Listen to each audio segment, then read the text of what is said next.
जय हिंद साथियों, कैसे आप सभी लोग। आशा करते हैं आप सभी लोग अच्छे होंगे।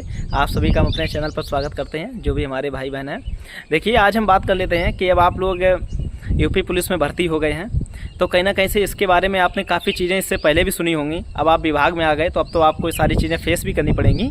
और इससे पहले आपने सुना होगा कि आप तीन वर्ड सुन रहे होंगे। आप काफ़ी वर्ड आपने सुना होगा कि लाइन हाजिर हो गए। वो लाइन हाजिर क्या सज़ा होती है, क्या इसमें दंड मिलता है, क्या इसके नुकसान हैं।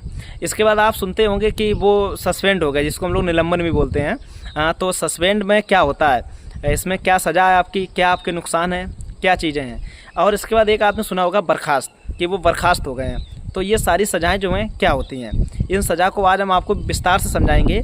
और आप आज के बाद ये आपके डाउट क्लियर हो जाएंगे। आप जान जाएंगे कि किस सज़ा में क्या होता है और ये सारी सज़ाएं आपको किस गलती पर मिलती हैं और आपको कौन देता है। ठीक है, तो अब आपके कभी भी आज के बाद ये डाउट नहीं बचेंगे कि लाइन हाजिर, सस्पेंड और बर्खास्त में क्या अंतर है। आप जान भी लीजिएगा, ठीक है, क्योंकि अब आप विभाग से जुड़ चुके हैं तो आपको जानकारी होना बहुत ज़रूरी है। ठीक है दोस्तों, चलिए वीडियो शुरू करने से पहले हम आपसे यही कहना चाहेंगे कि जो भी भाई इस वीडियो पर नए आए हों वो हमारे चैनल को सब्सक्राइब कर लें और वीडियो को ज़्यादा से ज़्यादा अपने दोस्तों में शेयर कर दें, जिससे जो भी भाई किसी भी सरकारी नौकरी की तैयारी कर रहे हों तो उन तक जानकारी पहुंच सके। ठीक है, चलिए ज़्यादा समय ना लेते हुए हम वीडियो देखिए। सबसे पहले हम बात कर लेते हैं लाइन हाजिर, कि लाइन हाजिर क्या सज़ा होती है। ठीक है, आपने काफ़ी सुना होगा कि वो लोग लाइन हाजिर हो गए। देखिए, लाइन हाजिर में क्या होता है कि जब आपकी पोस्टिंग किसी थाने या चौकी में होती है, ठीक है, और आप कोई गलती कर देते हैं। अब गलती, देखिए, गलती आप कर रहे हैं, डिपेंड आपके अधिकारी पे करता है कि उस गलती को किस रूप में समझ रहे हैं। अगर आप कोई छोटी सी गलती करते हैं, ठीक है, मान लीजिए आप कहीं जा रहे हैं ड्यूटी पर, या कोई आपके क्षेत्र में कोई ऐसी घटना घट गई कि मर्डर हो गया या कोई किडनैपिंग हो गई, यानी बड़ी कुछ भी, कोई चोरी हो गई आपके क्षेत्र में, आपके हल्के में कोई घटना घट गई और आप उसको सुलझाने में, उसको पकड़ने में सक्षम नहीं हुए। ठीक है, तो इस मामले में क्या करते हैं अधिकारी, जो हमारे कप्तान महोदय होते हैं, वो आपको लाइन हाजिर कर देते हैं। तो लाइन हाजिर कोई भी ऐसी सज़ा नहीं है, इसका आपके ऊपर किसी भी प्रकार का कोई प्रभाव नहीं पड़ता है। ठीक है, लाइन हाजिर में क्या होता है, आप थाने चौकी में आपकी पोस्टिंग रहती है तो आप लाइन में, पुलिस लाइन में आ जाते हैं और पुलिस लाइन की जो ड्यूटियाँ होती हैं उसको आप संपन्न करने लगते हैं। ठीक है, तो लाइन हाजिर कोई सज़ा नहीं है। ये केवल आपको इसलिए सज़ा बोल दी जाती है कि आप थाने चौकी रहते हैं और थाने चौकी के बाद आपको लाइन में रहना पड़ता है, आपकी गलती रहती है तभी आपको लाइन हाजिर किया जाता है। तो अब आपका ये डाउट क्लियर हो गया होगा कि लाइन हाजिर किसी भी प्रकार की कोई सज़ा नहीं होती। ठीक, इसमें आपका कोई किसी प्रकार का नुकसान नहीं होता। ठीक है, बस डिफरेंट ये आता है कि आप पहले थाने में रह रहे होते हैं, फिर आप आकर के लाइन के जो कार्य हैं उनको संपादन करेंगे, ड्यूटियाँ लाइन की देंगे। पहला डाउट क्लियर हो गया, लाइन हाजिर। दूसरा देखिए होता है सस्पेंड, जिसे हम लोग निलंबन बोलते हैं। इसकी प्रक्रिया क्या होती है, देखिए, सस्पेंड और निलंबन की प्रक्रिया में क्या होता है, जैसे आपसे कोई अगर अपराध हो गया है, मान लीजिए आपके थाने में आप हैं, चौकी में हैं, आप किसी से रिश्वत लेते हुए पकड़े गए।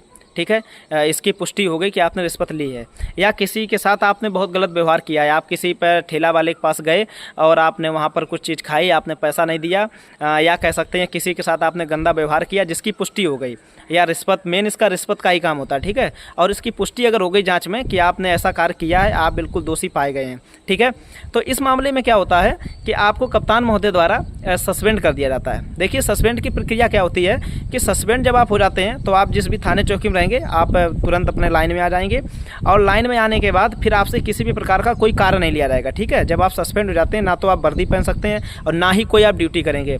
सिर्फ और सिर्फ आप सुबह और रात्रि गणना 2 टाइम 10-10 मिनट के लिए आएंगे, बस। इसके अलावा आपका कोई काम नहीं रहता है। और सस्पेंड में आपको आधा वेतन मिलता है। मान लीजिए अगर आप 50,000 रुपये पा रहे हैं तो आपका 25,000 रुपये सैलरी हो जाएगी। और जब आप बहाल होते हैं, लगभग में ये आपके कप्तान महोदय पर निर्भर करता है और आपकी गलती कैसी है इस पर डिपेंड करता है कि आप कितने दिनों में बहाल हो रहे हैं। मैक्सिमम 3 महीने में बहाल कर दिए जाते हैं। ठीक है, अब वो जब आप बहाल होते हैं 3 महीने में, तो देखिए होता क्या है कि अगर आपका जो अपराध आपके ऊपर लगा था, जो दोष, अगर वो आप दोष सिद्ध नहीं हो पाया, मतलब कहीं ना कहीं से आप दोष मुक्त हो गए, तो जितने दिन आपको आधा वेतन मिला है वो पूरा आपको वेतन मिलेगा। जो छूट रह गया वेतन पूरा मिलेगा और उसका प्रभाव आपके कैरेक्टर रोल में नहीं पड़ेगा और काट दिया जाएगा अगर आप दोष मुक्त हो गए तो। क्योंकि होता क्या, कभी आपने देखा होगा काफ़ी लोगों के ऊपर महिलाएं केस लगवा देती हैं, शादी के बाद काफ़ी लोग परेशान रहते हैं, उनको सस्पेंड कर दिया जाता है, लेकिन जब कोर्ट उसको दोष मुक्त कर देता है तो सारे अपराध खत्म हो जाते हैं। ये तो आपका सस्पेंड की प्रक्रिया हो गई कि सस्पेंड में आपको आधा वेतन मिलता है, कोई ड्यूटी नहीं रहती है और आपको वर्दी पहनने का मौका जो होता है वो खत्म हो जाता है। वर्दी नहीं पहन सकते हैं सस्पेंड पीरियड में। ठीक है दोस्तों, ये चीज़ें आपकी क्लियर हुई कि नहीं। तो आप लाइन हाजिर और सस्पेंड 2 चीज़ें आपकी क्लियर हो गई होंगी। ठीक है, कोई डाउट नहीं होगा। अब तीसरी बात उठती है बर्खास्त। देखिए, बर्खास्त में क्या होता है, बर्खास्त ये सबसे बड़ी सज़ा है, ठीक है। ये बहुत जघन्य अपराध जब आप कोई करते हैं तब आपको बर्खास्त किया जाता है। ये भी प्रक्रिया आपकी कप्तान महोदय द्वारा, जो आपके एसपी महोदय होंगे उनके द्वारा की जाती है। 14 की कार्रवाई करके आपको बर्खास्त किया जाता है। देखिए बर्खास्त में क्या होता है, बर्खास्त में आप पूरी तरह से सर्विस से चले जाते हैं और आपको घर भेज दिया जाता है। अब आपका किसी भी प्रकार से पुलिस विभाग से कोई भी ताल्लुक नहीं रहता है। ये तभी देखिए किया जाता है जब आप कोई बहुत जघन्य अपराध करें। बर्खास्त 2 कंडीशन किया जाता है, या तो आप के द्वारा किसी का मर्डर हो जाए, ठीक है, या आपके ऊपर कोई बहुत बड़ा केस लगाया जाए जिसको कोर्ट के द्वारा दोष सिद्ध कर दिया जाए कि आप दोषी हैं, तो आपको बर्खास्त कर दिया जाएगा, विभाग से सेवा से निवृत्त कर दिया जाएगा। और तीसरी बात यह है कि जब आप बार बार अनुशासनहीनता करते रहते विभाग में, बार बार आपको 1 साल 2 साल 3 साल 4 साल 5 साल 6 साल बराबर आपकी निरंतरता ऐसी चलती रहती है अनुशासनहीनता की, आपकी रिपोर्ट बनती रहती है, तब अगर अधिकारी चाहते हैं तो आपकी गलती उठा करके आपको बर्खास्त कर देंगे। देखिए बर्खास्त में क्या होता है, आपको किसी प्रकार का कोई वेतन नहीं मिलता है, कुछ भी नहीं मिलता है, और आप तुरंत विभाग से बाहर हो जाते हैं। अगर अब आपको बर्खास्त करने के बाद अगर आप बहाल होकर आते हैं, फिर आप जाइए अपना कोर्ट में केस करिए जा करके, और अगर आप कोर्ट में सिद्ध कर देते हैं कि नहीं हम गलत नहीं थे, और कोर्ट अगर आपको बहाल कर देता है, तो डिपेंड 2 चीज़ों पर करता है। अगर कोर्ट आपको विद सैलरी और प्रमोशन के साथ बहाल करता है तो आप जितने दिन बाद वापस आएंगे तो उसका पूरा पैसा और जिस प्रमोशन पे उस समय आप पहुंचेंगे आपको प्रमोशन मिलेगा। लेकिन बर्खास्त होने के बाद बहुत ही कम लोग वापस आ पाते हैं, क्योंकि बर्खास्त इतनी आसानी से कोई भी अधिकारी नहीं करते हैं, ठीक है। बर्खास्त वही किया जाता है जिसका बहुत जघन्य अपराध होता है, नहीं तो बर्खास्त जल्दी किसी को कोई नहीं करता है। तो ये आपकी तीनों प्रक्रियाएँ होती हैं, ठीक है। तो अब अगर आपको कोई ऐसा डाउट लग रहा हो, कुछ भाई को या बहनों को कुछ डाउट में हो कि सर ये चीज़ में छूट गई या ये चीज़ रह गई है, तो आप मुझसे कमेंट में बिल्कुल पूछ सकते हैं अगर कोई भी आपका डाउट हो। तो मैंने आपको तीनों चीज़ें समझा दी, ठीक है। अब आप विभाग में आ गए हैं तो आपको किसी प्रकार की ये डाउट नहीं होना चाहिए कि आखिर में लाइन हाजिर, सस्पेंड और बर्खास्त क्या होता है। जब आप सुनते होंगे तो आपको नहीं समझ में आता होगा क्या है, लेकिन आज आपके सारे डाउट क्लियर हो गए होंगे, ठीक है, जहाँ तक मैं आशा कर सकता हूँ।